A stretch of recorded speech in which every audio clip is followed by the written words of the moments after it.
Have you ever tried to grow an avocado from an avocado pit? And maybe you know that it's not going to grow true to the fruit that this came from. That's why we need to graft onto an avocado seedling the variety that we want to eventually get. Now, I happen to have back in my garden a Fuerte avocado, and I also happen to have a seedling from one of these pits that I got at a grocery store, from a grocery store avocado.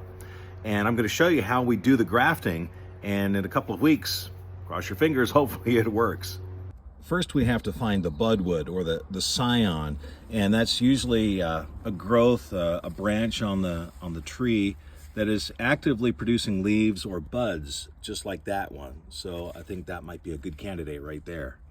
So here's an avocado seedling that I planted a few months ago. It's been growing and it's about 2 feet tall right now.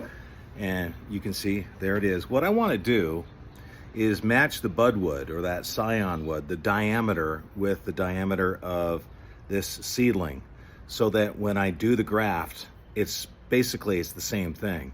So it will be a good match. So I have actually two of them. Actually, looks like this one is pretty close in diameter. So then I'll show you how we actually do the graft. Okay, I hate to do it, but first what we're gonna do is pick a spot, about a foot up on this seedling, and we're going to make our cut. We're just gonna cut it off. Are you ready for it? Next, with a really sharp knife, and I'm using like a box cutter type of knife, and being very careful to not cut my fingers, please don't do that. I'm gonna cut a notch right in the middle of this, what's left of this seedling. Right here, right in the middle. So that we have this nice kind of a V notch, and that's where the scion wood is going to just kind of slip right on in, and then the graft will hopefully take. So we have a nice right down the middle, that V notch.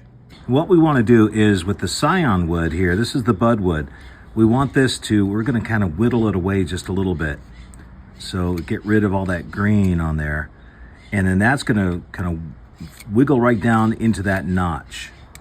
So we want to have both sides of this exposed, that cambium layer, so it'll make good contact and it'll basically grow into a new tree.